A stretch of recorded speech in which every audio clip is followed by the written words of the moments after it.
Okay. because I had a question about that, about the world and changing. Now, who knows? I'm not really sure when, this is actually going to happen, but when stuff actually changes, and I had really felt that I would like to, but again, my family, I won't leave them. They got to be able to come too. Would like to be able to offer services of helping, although I will never reincarnate into a third dimensional planet again. Would love to be able to assist and work with, especially in the hospital, the biospheres, where people are really suffering and, dealing with almost like PTSD, where they can't, Yep. I just had visions of that kind of stuff going on where they're like totally devastated because of their religion being, it's everything just being falsified, and hearing the truth, working with them. But that would mean that we would not be here right now. We would leave. How does that, if I offered that, is it even possible? And how is it, what do you see? Well, when you say that, you're saying that's the point that I want to get to. That's the place that I'd like to be. Guess what is now on your career path? Everything that makes you vibrationally transformed to the way that radiates reality where that exists. Thick or thin, things can be difficult and things can be easy on the journey there.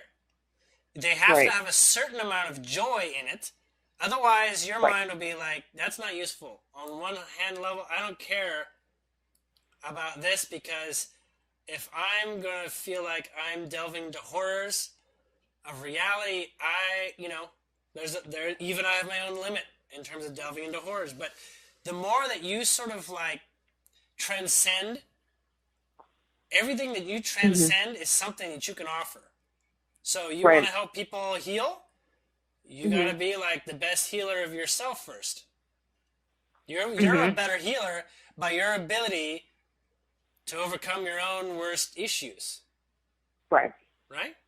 And that's your best way to offer. So on the one hand, it sounds like a rocky journey between now and then. On the other hand, it sounds like, man, that feels really good. That feels like that would be such an excellent purpose. At least for quite a long period of time. It'll be fun. It'll be great. But another point is if there's not enough fun in it, then it changes. Then you got to find the fun version of it. You got to find where it's fun, not necessarily in the fact that someone is in a damaged state in front of you. It's not fun, but the results can be fun.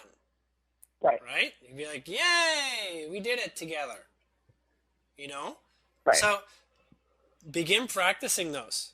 Everything that stands between you and there is in the practice of it. Now, as you probably know, you can't help a patient that's not asking for help or it's not clear they're asking for it.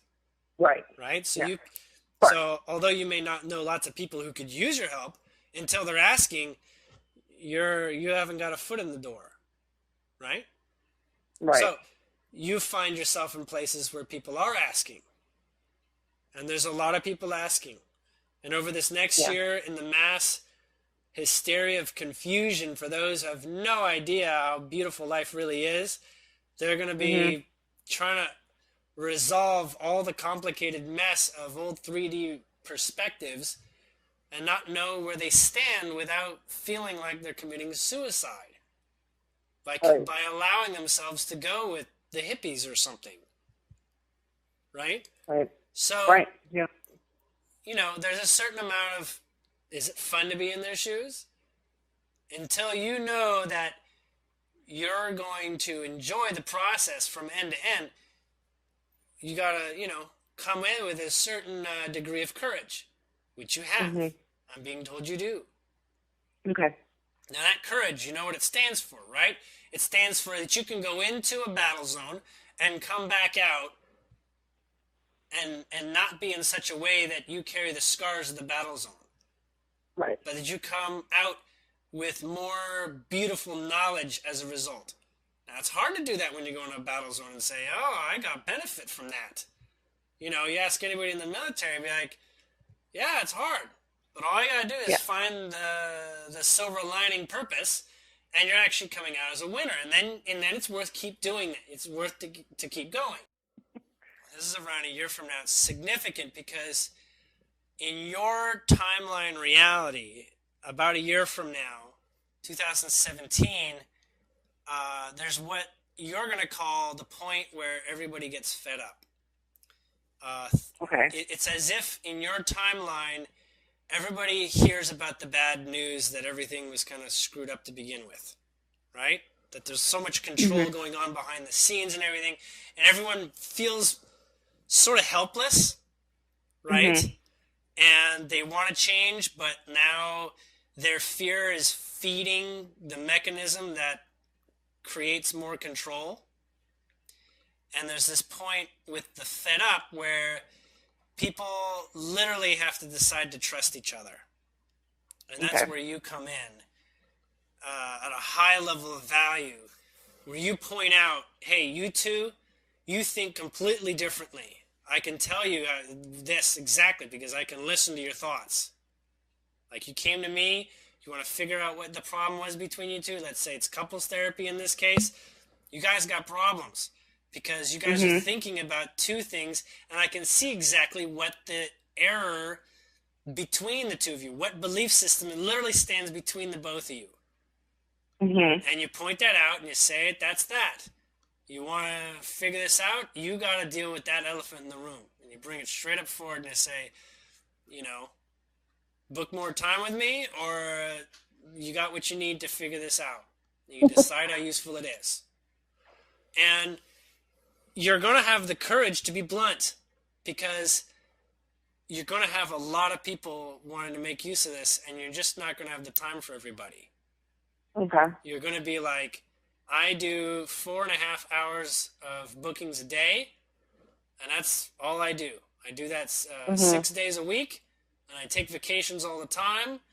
And these 4.5 hours, I feel very energized by supporting people, but I've been around, and I'm just saying the way it is because I don't have time to sugarcoat stuff.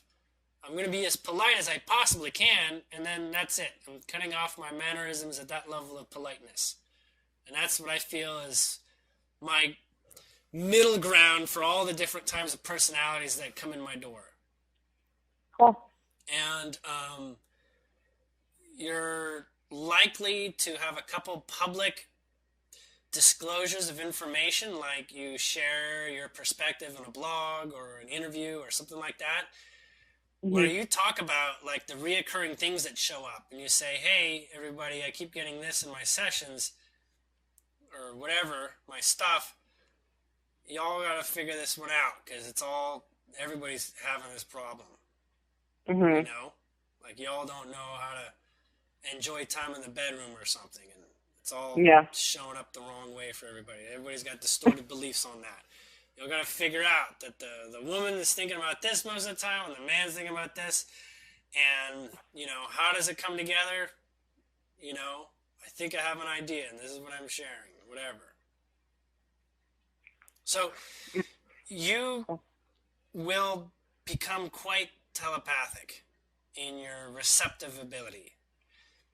You're going to be afraid of how strong you are at your ability to send telepathy. And it's going to show in the way that people are afraid of how accurate you are and pronounced. They're going to feel like that you can control them. So you don't practice the projective telepathy until you realize a world that can trust in themselves more to not feel like you're actually, messing with them. Because that's a great fear for many people.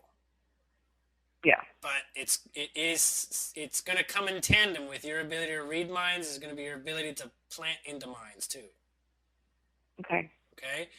But you find out around the middle of next year how useful it is to plant ideas in other people, and you find it's almost not useful at all. That projecting ideas into other people's thoughts is akin to, well, dare I say it, masturbation. It's not doing anything unique.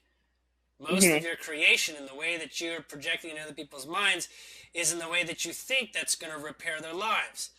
But their lives don't need repair. Their lives are here to teach you. By them being odd and strange and unusual, they're here to show you something in you. And by you giving a perspective, you're basically deciding how it's going to be, and it's going to stay that way until you revisit that belief and say, oh, you know what?